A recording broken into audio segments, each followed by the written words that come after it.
Бұл бері келіп маған жаңжалмас. Жанасаңыз башыңызда тұрамдағы, менде мынан 2 миллион қарыз бар, жерге қоймағыла, бересіңер ана кейін деймін. Нурлан Эшбаев деген жеткен жалғанчы, жеткен африс екен. Ел менен мышык чычкан ойногонду жакшы көрөт окшойт. Аялдарын көрүп атабыз, теле королева болуп, Дубайларда эс алып жүрүшөт, Малдивиларда эс алып жүрүшөт. Қамасақ қаматып соғыл, жооп берсін, 2 ай отырау, 6 ай отырау. Кутсун ошол биздин жеген акчаларыбыздычы. Руководство Нурлан Кемелович өзі айтты, передать материалы правоохранительным органам. 200 миллиондай елден чогултуп алган, эч бир результат жок, эч бир салган жок. 5 жыл болду күтүп атканыбыз. Башка бир компания, строительный компанияга или ГИКке кошуп бере аласыздарбы? Мен баягы толкунун айт, кол берип таспилерин тартып. Мен ошого ишенипмин, мына эми дамбул алды, эми үйүбүз бүтөт окшойт деп. Мойну жоон, ошо Нурланды дагы бир жоопко тартып коюшуңуздарды аябай суранат болчуңуз. Акыркы үмүт өзү ошол Камчыбек Кыдыршаевичте. Амансыздарбы көрөрмандар, биз кайрадан эле Бренд Хаус курулуш компаниясынын бүтпөй жаткан үйүнө келдик. Буга чейин курулуш министрлигинен тапшырма берип көзөмөлгө алгандан кийин бир аз иши кыймылдагандай болгон, бирок кайра эле иш токтоп калды деп бул жактан үлүш ээлери арызданып, бүгүн дагы бул жакта чогулуп турушат. Ал эми биз келип да көрүп атабыз, баягы күнү котлованда турган болчу, кайрадан эле ошо боюнча турат. Мындан улам биз кайра дагы чогулуп, дагы арыз моңун айтканы жатышат. Эми бул Бренд Хаус компаниясы эл менен мышык чычкан ойногонду жакшы көрөт окшойт. Курулуш министрлигине деле убадаларды берет, бул үлүш ээлерине деле убадаларды берет, аягында минтип мышык чычкан ойноткондой эле бир ап келип таштап, кайра кетип, жок болуп кетип, ушундай кырдаал болуп атыптыр. Эми ар жак менен сүйлөшүп көрөлү. Assalamu alaikum. Жакшы. Кайра токтоп калды ишиңиздер? Кайра токтоп калды, эч бир. Кайра эле токтоду, баягы немени бир партнер алып келбеди эле. Партнер алып келип бул жерде арматура токубады эле. Ал арматурасын кайра жыйнап коюшуптур. Анан кийин бул жерде кайра таптап атабыз деди. 2 жумадан бери баштайбыз деген, дагы эле баштабай эле турат. Эми эмне кылайын деп атасыздар? Билбейм, ушу бир өкмөттөн жардам сурайлык деп атканбыз, ушу бүтүртүп берсе депчи. 200 миллиондой акча алып алып, эч бир кыймыл жок да. Күндө эле эмки жума, эмки ай деп эле ошо кормить этип келатат. 200 миллиондой элден чогултуп алган, эч бир результат жок, эч бир салган жок. 5 жыл болду күтүп атканыбызга. Бир өкмөттөн жардам сурайт элек, Камчыбек Кыдыршаевичтен, президент Садыр Жапаровтан. Менин атым Саламат, мен Ош шаарынан келдим атайын бүгүн. Мен буга чейин 2021 жылы келгемин ушул объектке. Ушул объектке ушул контракт түзүп аткан мезгилде тиги жашыл воротадан киргизип көрсөткөн да. Котлованын бул Б блоктуку казылган бойдон көрсөткөн. Дале ошол бойдон турат да. Ал эми А блок ошол учурда 6 этажда турган. Бүгүн арадан 5 жыл өтүп келсем, дагы эле ошол абал бойдон туруптур да. Жылган эмес алдыгачы. Ал эми анын жанындагы үйлөр жок болчу. Алар деген бүтүп калыптыр. Эми жанагы курулуш министрлиги өз карамагына алып, өзүбүз көзөмөлдөйбүз десе, биз дагы үмүт артып калдык эле. Башталат экен да, биздин үйүбүз дагы курулуп калат экен да депчи. Бирок андан бери да 2 ай убакыт өттү, эч кандай жылыш жок да. Эми аргабыз, айлабыз кетти. Кимге кайрылышыбызды дагы билбей калдык да. Акыркы үмүт өзү ошол Камчыбек Кыдыршаевичте. Сизге түз эле кайрылабын, ал жерде Бренд Хаус компаниясынын үлүшчүлөрү. Бизге көңүл сыртында калтырбастан жардам берип коюңузду суранабыз. Биз буга чейин Мусаев Алмамбет деген УВДга кайрылганбыз биринчи жолу кат түрүндө. Тергөөчүгө. Ал деген бүгүнкү күндө биздин телефондорго жооп бербейт. СМС жазабыз, жооп бербейт. Бул деген сөз ал өз кызматын так аткарбай атат. Же алардын да оозун Нурлан майлаган да. Мен ошондой деп түшүнөм. Кайсы ровунда бул? Бишкек шаардын, ооба. Андан кийин биз прокуратурага кайрылдык. Прокуратурадан дагы оң жооп алган жокпуз. Бүгүнкү күндө бул строительный компания арестте турат. Ар ай сайын сот болот. Ушул эл жыйналып барабыз сотко. Бирок биздин строительный компаниянын жетекчиси Нурлан Эшбаев же болбосо анын юристи барып жооп бербейт да, тийиштүү документтерин алып барбайт. Сот улам жылдырып 2 жылдан бери келатат. жыйынтык жок. Эми эл жыйнаганда дегенде жыйналат дегенде анча мынча кишилер келип иштеп калат. Бирок башталган ошо апрелден берки башталган мына арматуралар келиптир. Ийте жактагы тиги эмелер лес келген да. Андан башка эчтеке жок. Мына бул жердеги котлованды тиги экспертиза лабораториясы жарабайт деп чыгарып койгондон булардын бүт баарын тең үстүн алды дагы таптады. Тиги эметип.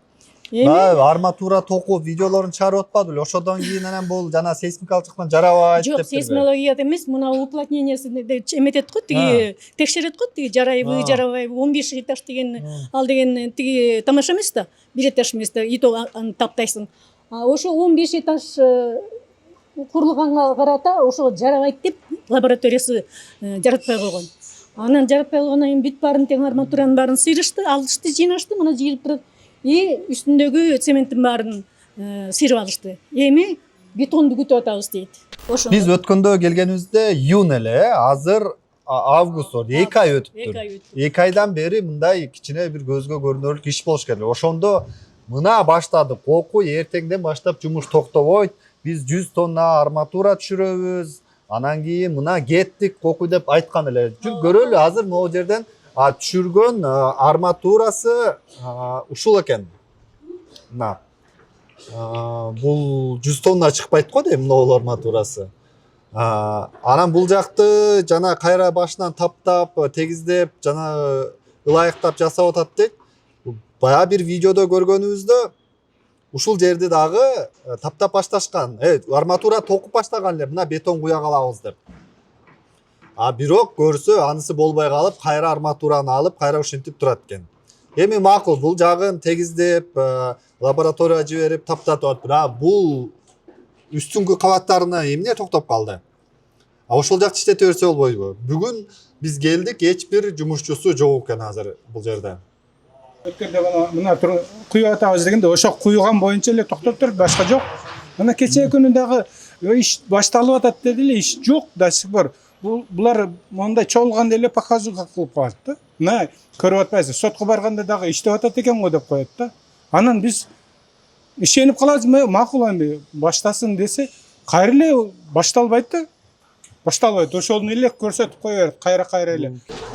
Өткөндө биз ушул жактан да келип текшергенибизде, көргөнүбүздө курулушчулар айткан эле, биз 15 кабатка чейин иштейбиз, тынбай курулуш жүргүзөбүз, бизди ушинтип алып келди деген эле. Бүгүн ал курулушчулардын бири дагы жок. Эми ал курулушчуларга дагы акча төлөсө, материалдын убагында алып келип берсе иштейт да булар.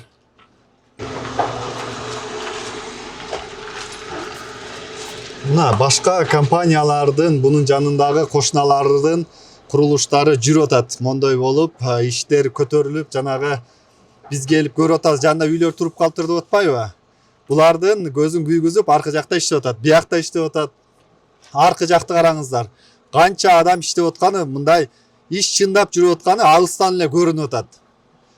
Иштей турган адамдын жумушу, курулушу ушундай эле жүрөт да негизи. Аполло турбайбы?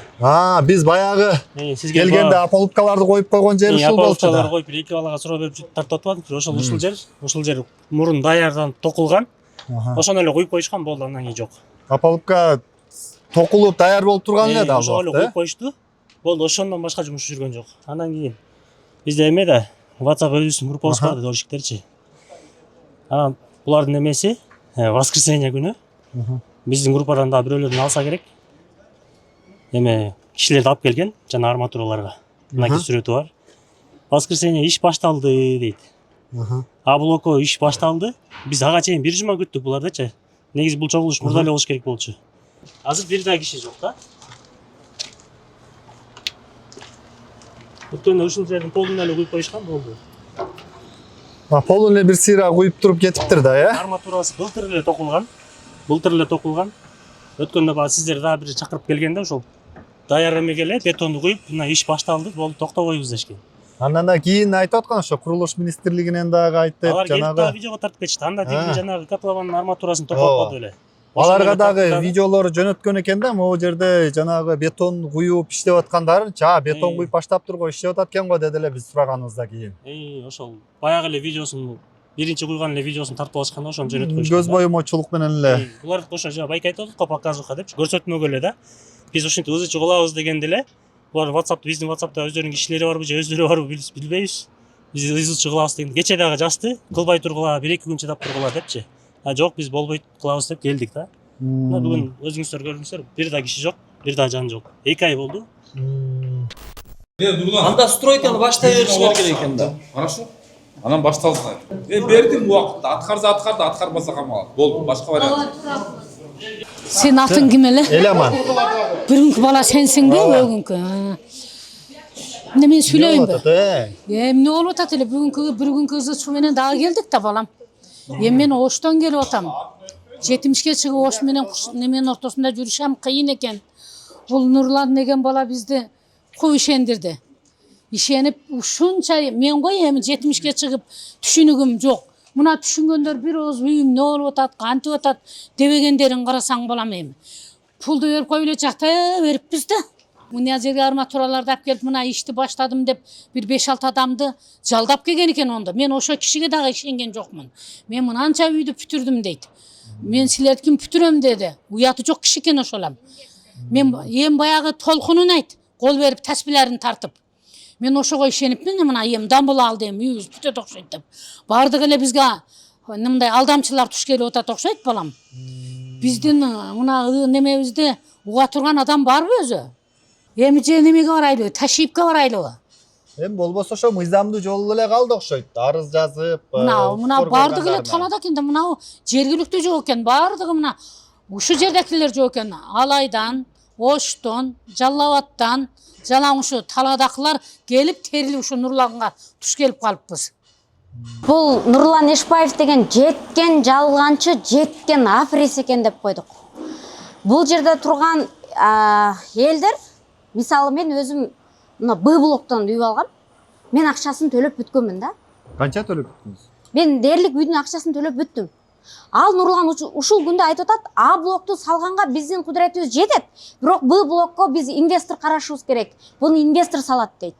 Бул жердеги кардарлардын бардыгы Б блоктон негизичи. Ббыз. Б деген Каплаванда турган блок. Каплаванда тургандар. Мына азыр эле жана катарыбызга бирөө келип кошулду. 3 миллион акча төгүптүр. Биз тизмелеп дольщиктерди эсептеп көргөн болсок, 100гө жакын адам болуп атабыз. Почти квартира сатылып бүткөн. Ким канча төктү, мынакей тизмелеп чыккан болсок, 200 миллион сом болуп атат. Кана биздин акчабыз? 200 миллион сомго мындай зданияны 4-өн тургузуп койсо болот да. Кайда кетти биздин акчабыз? Биз Нурланга ишенич артпай калдык. Нурланды мыйзам жолунда, мыйзам чегинде камасак камасын. Кутсун ошол биздин жеген акчаларыбыздычы. Караанда мындай ак эмгегибизди гана, мен жолдошум военный киши. Баткенде чек арада турат. Суукту суук дебей, ысыкты ысык дебей мынакей. Балдардын жүзүн көрбөй, ошол иштеп жүрүп ушул үйгө салган да. Бүгүнкү күндө мына үйдөн дагы жок, башкадан дагы жок да азырчы. Мындай эмгегин табага кетип атат. Вот ошого күйөбүз биз. Мага окшоп күйүп турган элдер мына бул жерде толтура. Нурланды баягы мыйзам чегинде жоопко тартсын. Ошол биздин анын дагы бир туугандары бар, анын дагы бала чакасы бар, анын дагы аялы бар. Вот директор болуп жүргөн бир тууган иниси бар. Ошол дагы чуркап чыгарсын ошол жерден. Милиция ошол камап койсо чыгарат. Кымбат баалуу унааларды минип жүрүшөт. Сатышсын ошолорун. Сыртка чыгарып, Дубайларга чыгарып кеткен мүлктөрүндө. Аялдарын көрүп атабыз. Теле королева болуп Дубайларда эс алып жүрүшөт. Малдивиларда эс алып жүрүшөт. Келсин ошолор ушул жерге. Ошолор дагы сыздасын бизге окшоп. Биздин Камчыбек Кыдыршаевден аябай суранып кетет элек. Бүгүн чыгынып атайын Оштон жол артып паамдерчитип келдим. Биз ушул жерде турган элдерди кабыл алыңыз. Биздин арызыбызды угуп, ошол мойну жоон Нурланды дагы бир жоопко тартып коюшуңуздарды аябай суранат болчубуз. Ары жакта курулуш жүрбөй атканын көргөндөн кийин үлүш ээлери минтип кайрадан курулуш министрлигине келип отурушат. Ушул жактан дагы бир үмүт өткөндө убакыт бердиңиз эле. Ошол убакытта бул эч нерсе кылган, бир аз кыймылдап гана токтоп калды. Эми кандай чара көрөбүз? Мындан кийинки дагы чаралар көрүп бериңиз деп суранып, курулуш министрлигине келип атышат. Эми аз ичине кирип көрөлү. атабыз. Эгер силерге жакпай атса, иштебей жатса, эмне сунушуңуздар бар? Лицензиясын токтотуп, уголовный дело ачтырайлы, каматтырайлы, жок кылайлы. Анда эмне бир нерсе таба алабызбы? Силерде өзүңөрдүн кандай бир немеңер чечимиңер бар? Азыркы силер Кемелович менен жолугайлы деп атасыңар. Мурда Кемеловичти өзү чакырабыз. Мурда Кемеловичтин характерин билесиңер. Бир эле чечим менен алат да каматат, жок кылат, отургузат, болду, бул иштебесин деп атат. Объект токтоп калат, ал биз үчүн силер менен биздин экөөбүздүн проблемабыз. Бул менин да проблемам. Эгер объект бүтпөй калып кетсечи. Ошон үчүн объектти бүтүрүштүн башка амал жолдору бар бекен? Эмне болуп атат, кандай болуп атат? Эгер сунушуңар болсо толук ачык сүйлөшөйлү. Чакыр десеңер, Нурланды чакырайлы. Жок, кел десеңер, мен барайын ошол жерге, объектиге. Неле да кандай сунуштарыңар бар? Айрке мен барайын, көрөйүн. Мен бирок баягыда акыркы жолу силер менен сүйлөшкөндөн кийин, бул жерде бир жума убакыт бергенден кийин мага видео баягы снимоктор келди. Биз ыраазыбыз, мынакей рахмат силерге. Иш башталды, мына арматура түштү, бетон түштү, иш кылып атат деп дольщиктердин өздөрүнүн обращениялары келди. Анан бизде силерден башка да баягы объекттер көп болгондуктан ары бери ыйсый жүрүп, чындыгында ал маселени ошо ойдон иштеп атканго деген эле ниетте жүргөнбүз да ойдочу. Азыр эми ал иштебей атат деген болсоңор, анда кандай чечимдер бар? Мен ал кишиге болгон мүмкүнчүлүктөрүбүздүн бардыгын, болгон рычагдарыбызды колдонуп көргөнбүз. Лицензиясын жок кылган, токтотконбуз. Суранган, мынакей мен иштейм, кылам деген жандандырып бердик. Штрафты салдык. Сен иштебей жатасың, келишимде көрсөткөн шарттарын аткарбай жатасың деп, алардын бардыгы боюнча чараларды көрдүк. Ошолордун бардыгы азыркы күнү мынакей силердин кайра келип атканыңар, значит, ал нерселерден эч кандай тыянак чыкпаптыр. Ал нерсе менен биз эчтекени чече албайт экенбиз. Башка кандай сунушуңуздар бар? Айтпа. Биздин эгерде баардык чогуу заявление жаздырып, Нурланды деген камат коюлду да, бул жөн эле варианты. Ошондо биздин баарыбыз ушул эменибизди башка бир компания эмеге, строительный компанияга или ГИКке кошуп бере аласыздарбы? Же албай, жок болбойбу? Мындайда эми биз эми баягы укуктуу мамлекетте жашайбыз да, бизде баягы конституция деген бар, ар бир адамдын укугу бар, ар бир адамдын өзүнүн конституция менен бекитилген өзүнүн эмелери бар да, каралганча укуктар бар. Анан азыр сиздер айтып аткандай, азыр элдин арасында да ошондой мнение болот да, алып туруп эле мамлекетке берип коет, мынтип коет дегендейчи. Да, действительно иштебей жаткан болсо, мындай болуп аткан болсо, көптөгөн элдерде мындай бир нерсе болуп аткан болсо, может мамлекеттик саясий чечим менен бир нерсе кылып койсо болуптур. Действительно баягы кишинин уже кара тизмеге кирип уже иштей албай турган түрү болуп калгандан кийинчи, аны бир какой-то бир чечим болуш керек да, саясий чечимчи. Анан жөн эле иштеп аткан предпринимательдин мүлкүн тартып алып коюп, анан кийин биз муну кылабыз, тигини кылабыз деп туруп бир 20-30 адамдын кайрылуусу менен бир предпринимательде мүлкүн тартып алып коюш, бул Кыргызстандын сырткы жана ички инвесторлоруна терс көрүнүш болуп көрүнүп калат да. Анткени буга окшогон ишкерликтер булар эми биздин ички инвесторлор да, булар келип бир нерсени вкладывать этип, жумуш кылабыз деп иштеп жүргөн башка инвесторлордун да мындай өзүбүзгө чиркөө коюп калышы мүмкүн да. Эми значит, ушинтип эле келип туруп мамлекет кандай каалаганда бир ведомство эле келип туруп биздин мүлкүбүздү тартып алып коюп турбайбы деп башка инвесторлорго дагы туура эмес көрүнүш болуп калышы мүмкүн да. Эң биринчи инвестор биз болуп атпайбызбы? Ошо именно бренд хаус боюнчачы. Анан кийин ошо Нурлан Эшбаевга ишенип биз акчаларыбызды бергенбиз да. Анан ошо закон чегинде эле, закон немесинде эле биздин ошо 200 миңдей ошо акча, 200 миллиондой акча төлөп бергенбиз да. Ошол акчабызды кандай кылабыз? Биз эми сиздин айтымыңыз боюнча биз жөн эле жүрүшүбүз керек экен да. Жок, жөн эле жүрүп биз ашабыз. Аны өткөндө айттыңыз эле, бир жумадан кийин эгер жумуш жүрбөсө камайбыз, камалат, биз укук коргон органдарына өткөрүп беребиз дедиңер эле. Заявление дагы Госстройго алып келип таштаганбыз коллективныйча. Все хорошо.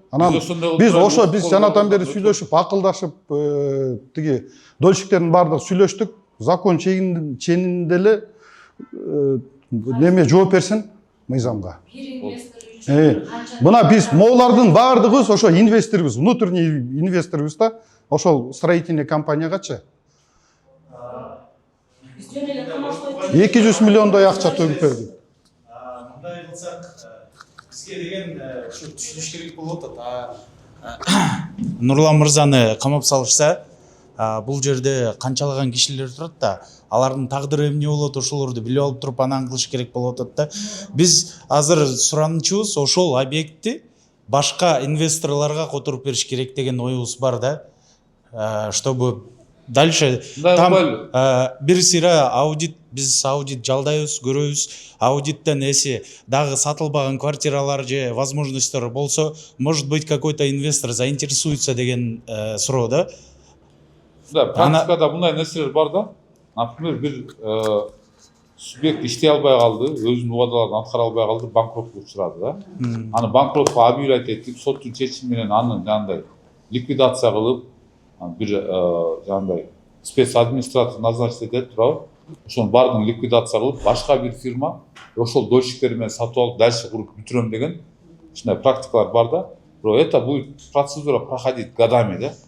Азыр бизге анчалык убакыттын кереги жок болот деп биз тезирээк бүтүрүшүбүздүн амалын кылайлы деп атабыз да. Ошого эгер биз жана сиздер айткандай биз Нурлан үстүнөн тиги ошо Ханстрой бренд хаустун үстүнөн иш козгоп турайлы. Аларды апарып камазын, алардын мүлкүн, алардын мүмкүнчүлүгүн барып текшерсин.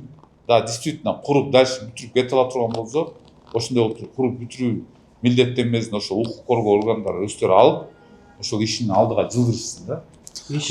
Анан кийин эгер жок, андай эмес, бул действительно кура албайт, мындай кыла албайт дей турган болсо, анда бул сотко берип туруп, буну банкрот жарыялап туруп, башка фирмага өткөрүп берүүгө соттун чечими менен өткөрүп берейин.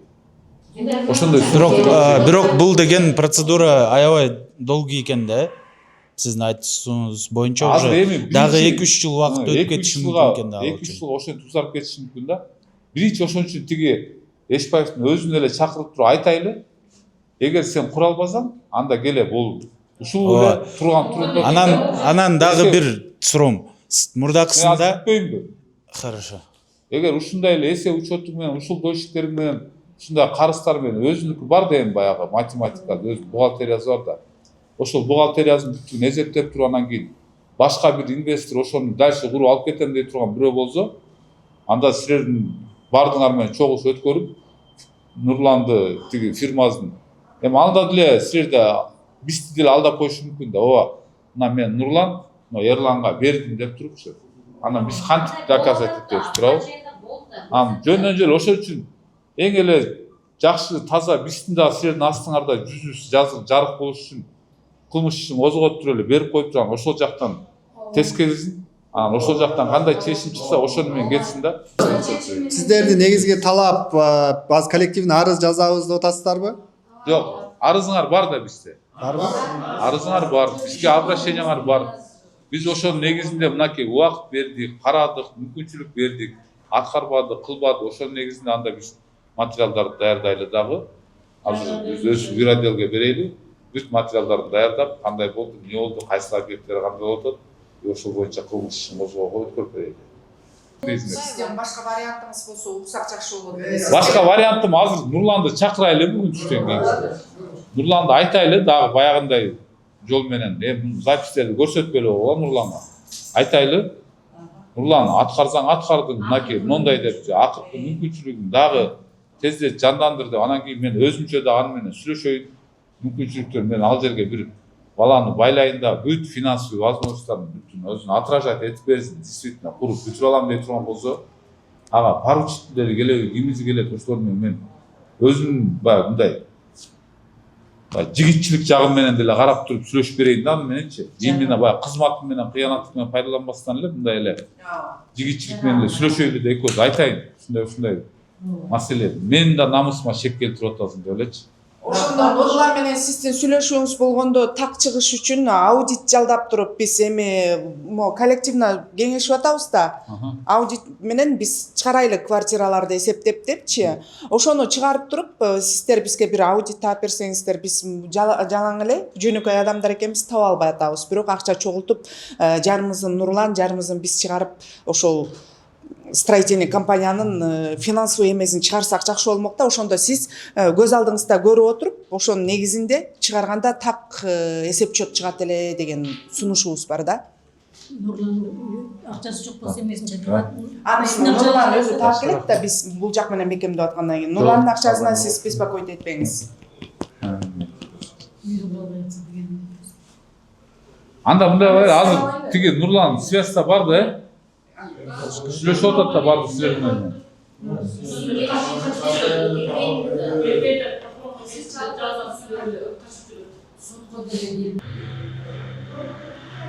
Жок, буга сайт менен видео телефон занят. экиге байке чакырганды утпайбы? Мен азыр ошо строй компанияларды буларды тааныгандардын баардыгына звонок этип айтып, тиги таптырып, срочно мага таап бергиле дейм да. Анан экиге таап алып болсо, мен Эламанга звонок этем. Эламан балдар элдер туктуп, бияка келе турган болуп дейм. Эгер келбей турган болсо деле мен звонок этип таппасам, саат 1:30 айтып коем. Жок, почти бул жакта эле болобуз биз бардыгыбыз экиде. Мен 1:30 айтам Эламанга.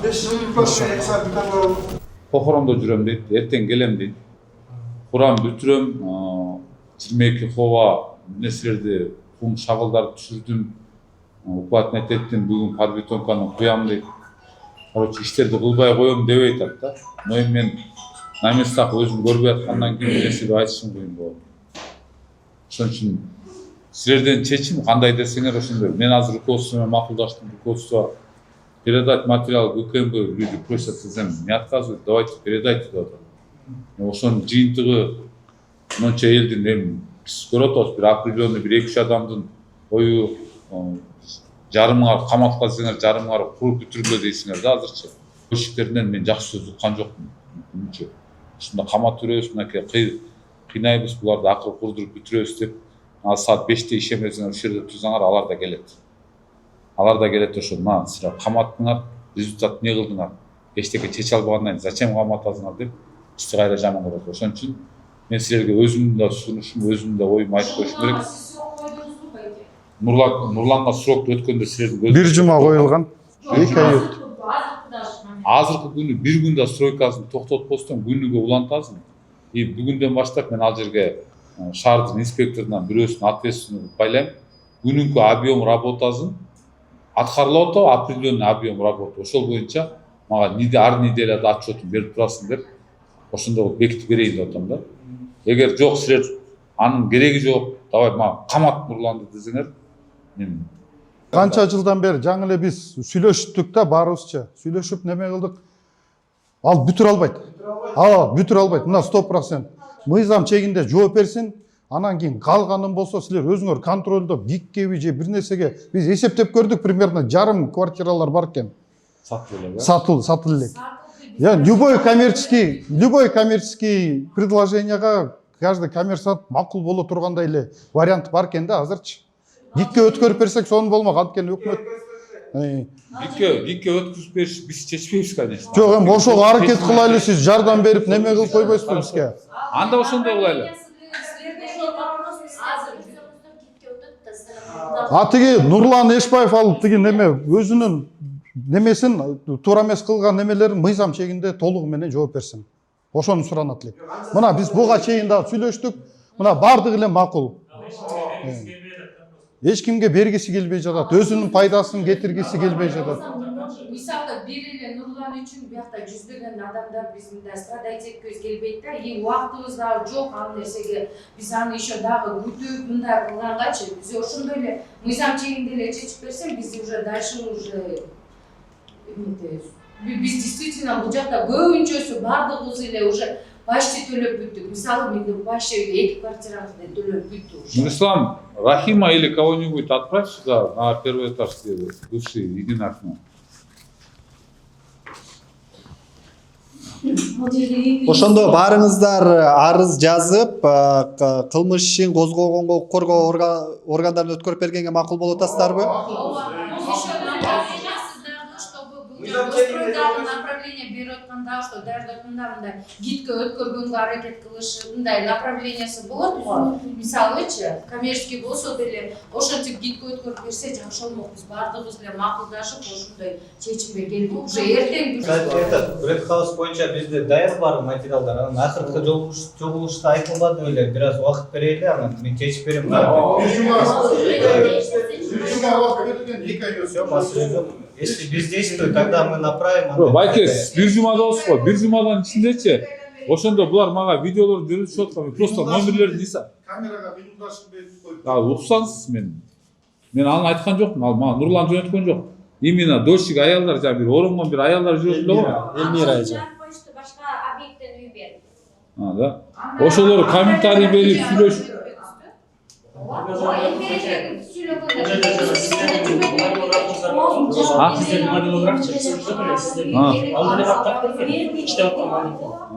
Ал ошолдус өзү барып тартып комментарий сүйлөп иш жүрдү, бир жумадан кийин тартып кеткен. Ал кеткенден кийин бул Билбейм да, мен жумуштамын да, азыр тактайынчы. Бизде даяр материалдарчы жазганбыз, башка объекттер.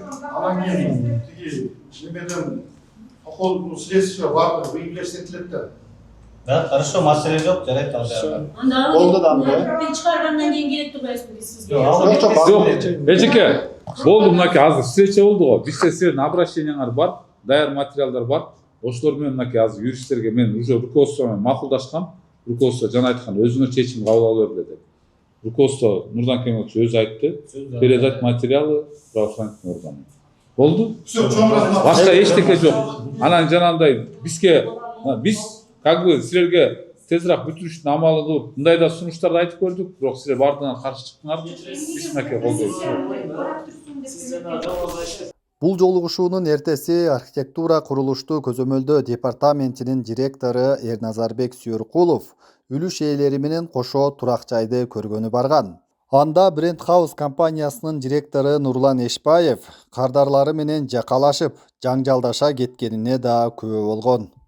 Siz Türkkonga hakkınız yok. Sizler aldı edip Türkkonga hakkınız yok hiç kaçan. Sizler kimsiniz вообще-то? Çıkma duran mı? Duran öyle mi? Ben sana aytdım mı? Bak çık dedim mi? Çık. Bak çıkıyor. Dönüle çıkıyor. Çık. Жақсынан қайт. Бұл берге келіп маған жаңжал көрсетіп Бұл намасына бізге деле миллион сом эме расход болду. Зачем? Давай жоқ, долбойбой ешкім деле. Келет, штрафты салат эле баары. Эмоция атканда сен деле ушул баланын ордуна өзүңдү коюп кой. Ушунча жылдан бери көрүп аткандан эмоция болгондо эмне эмоциялык алдырып атабыз. Мисалы, Biz жыргаганыбыздан бул компанияны тандалган жок.